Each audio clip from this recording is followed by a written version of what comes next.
Why do you believe Jinder Mahal was made WWE champion? Many rumors because they wanted to expand business in India. So, hey, having a champion from India looks pretty good on paper when you're trying to promote live events and go across there. They even had that event on the network, but it was like it was very wishy-washy on the way they presented it. But why do you feel like Jinder was champion? Because up to that point, we had 3MB. It was very hard for suddenly to be put in position of, hey, this guy is a contender. And I was all for it. I'm like, this is how you build people. This is how you do it. Yeah, I mean, we weren't privy to any of that information as far as why he was, champion. But if you look at his backstory, he had been released. He came back better than ever, in shape. And not only that, but he was a veteran of the business and of the WWE because he was already there for 5-6 years. So he had earned his stripes, paid his dues, and timing's everything. And yeah, they were expanding in India at that time and looking to do live events, whatnot. But again, for us, we were just in the right place at the right time.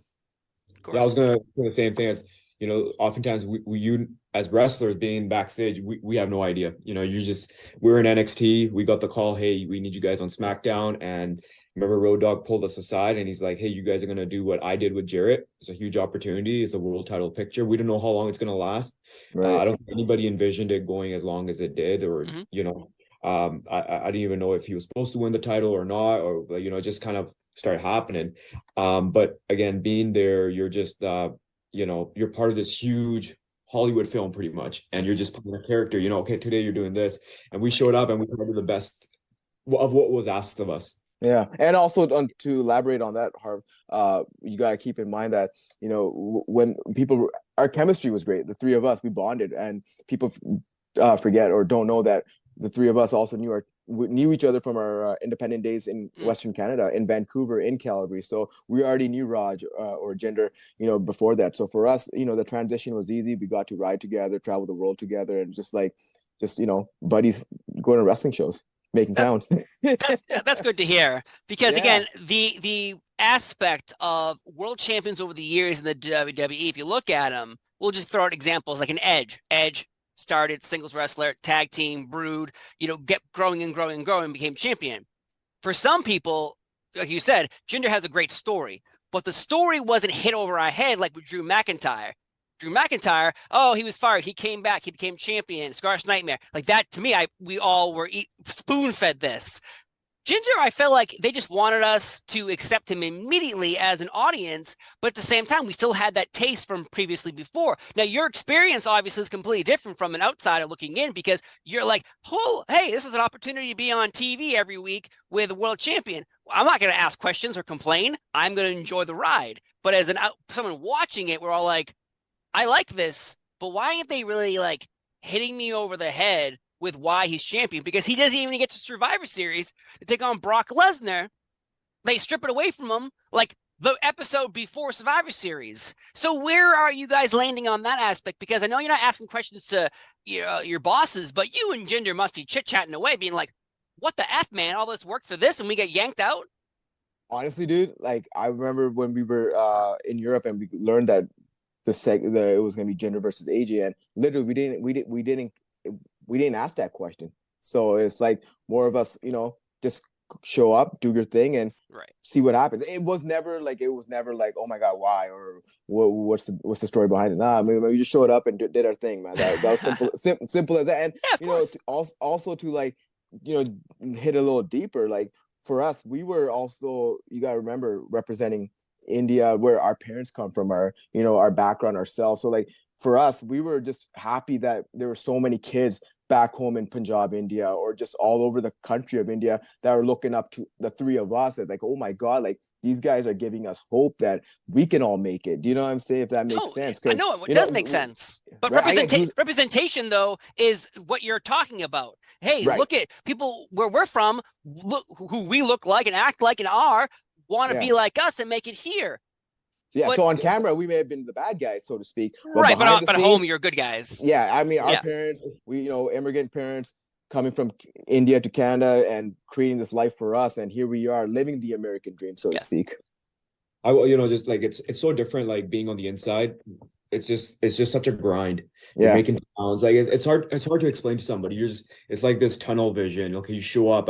Okay, now you got a European tour. We show up. Okay, Jinder's dropping the title. Great. Okay, well, we still got 2 weeks of shows in Europe. Right. Okay, there's this coming up. There's this coming up. Oh no, they want us on 205 now. We got to go to NXT. Okay, I only got 2 days off. It's just like it's crazy whirlwind. But like now being on the outside, not being in WWE, you could see how people like, oh, it's WrestleMania. It's like, oh, I wonder what's going on. But when you're there, it's just like 5 years for us just flew by because you talk You're about at the road. work. You're in the system. You're going. Okay, yeah, you're at work every day. You go to work, you clock in, you do your job, you clock out. Like that. Obviously, you're having fun, living your dream. You are having fun. You're trying to, like, guys like us. We're still trying to get over. We're trying to make it. We still got, okay. Jinder's dropped the title. What's next for us? You're doing all this, but you're showing up to the shows, and it's just such a grind. And then when you step out of it, I remember Edge told us that it's like when you're in the WWE, you're so deep in the forest. All these questions, you forget it. You're just in it like this. The moment you step out, you're like, oh, okay, I was there. Like, it's like, oh, I could see how it slows down outside. But when you're there, man, it's a whirlwind. You're just flying. You're just flying around the world. Literally. Yeah. And so when they were talking about expanding into India, are you asking questions like, hey, can we be presented as heroes, or is this going to be something different? Because I know there was a live event, a house show in India, and Jinder was champion. And when he showed up, it was like, oh my God, he's here. Like it was having the biggest celebrity show up there. He was champion when he went. He was champion when he went for the meet and greet that we were supposed to go to, but we had passport issues. So, but yes. Stuff with Hunter, oh, you guys had issues? Yeah, we just couldn't go because of visa issues. But okay. Yeah, but that right there for Jinder was a hero's welcome. Great Khali gets the same reception. Like there are people I think that forget, like you said earlier, that you are representing a whole set of people who are looking at you as heroes, portrayed as evil, maybe on TV, but the fact that you're there on the show that everyone's watching and hoping they could ever be a part of, you've been a part of. Living your dream must be an accomplishment, but now your goals are obviously changing.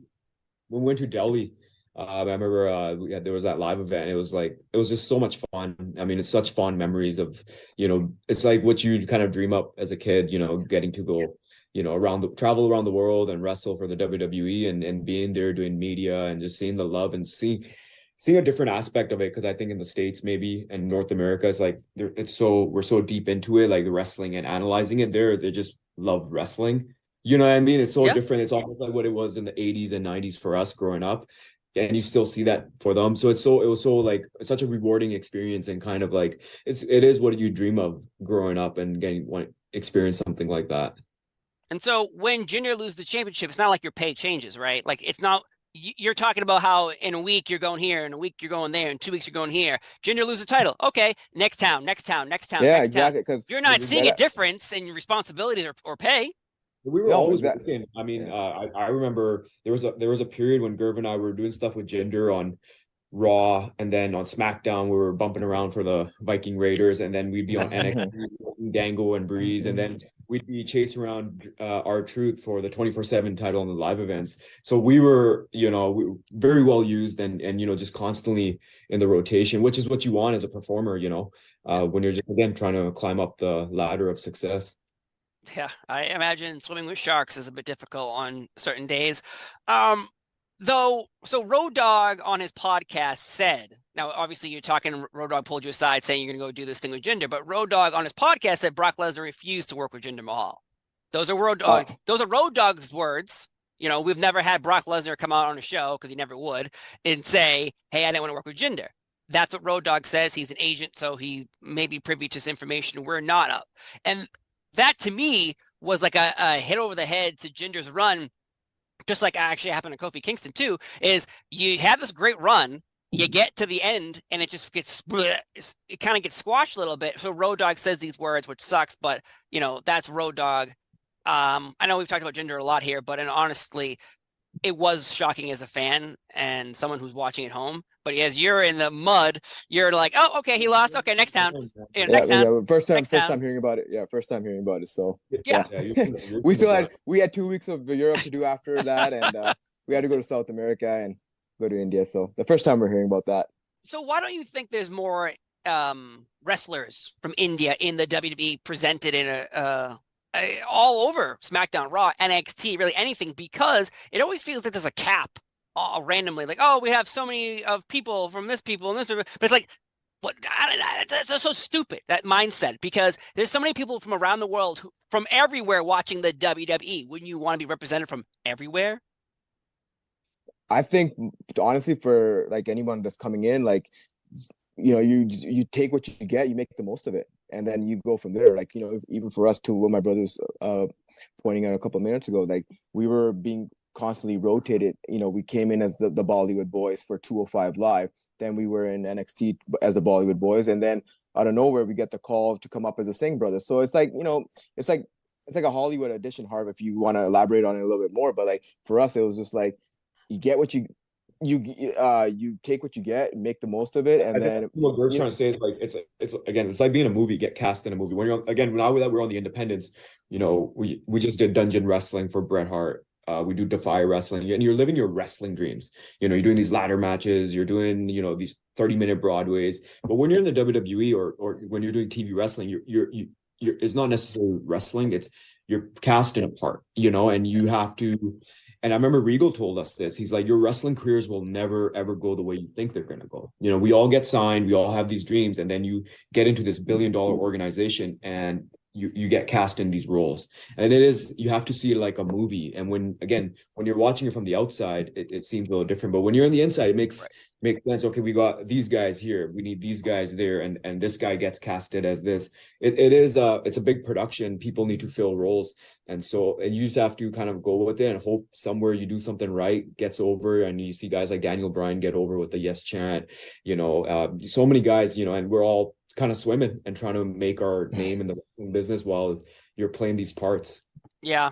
I just always, a lot of people I talk to, I'll be like, oh, well, what do you think about this person or the so-and-so? They're like, well, yeah, that's great, but I wish they would talk about representation or things like that. And it turns into like a weird cycle of.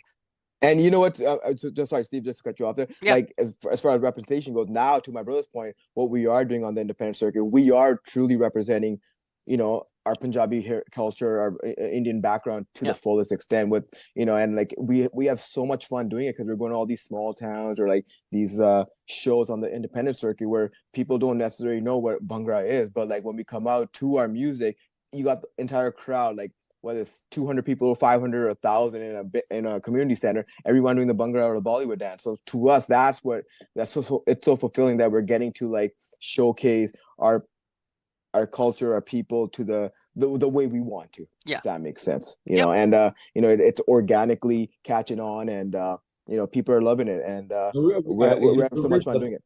The last year we were in WWE, when 205 was being filled with NXT, was probably our best body of work wrestling wise, and unfortunately not a lot of people were tuning into 205 at that point. But I mean, we were very proud of that. We were still doing we were getting to the Bollywood dance, and to that audience in the performance center during that COVID time, they were kind of catching on to it. So it was one of those things, you never know. If we were there for another 5 years, it could have gone to a different direction. You know what I mean? It's just it's the cards that are dealt, but we're happy what we're doing now. We're getting to again, rebrand ourselves and go out there and test our limits with. And even if people weren't watching 205, we were getting great feedback from the fans from India that were watching it because they see the clips of WWE posting 205 stuff. So and the best thing about the whole Performance Center tapings was that we were getting real-time feedback from agents like Road Dogg and Shawn Michaels, Hunter, who was watching the shows, Regal. So we were very blessed and very grateful for that time period because that's what truly boosted our confidence, working in front of like these agents that you wouldn't normally get to work in front of.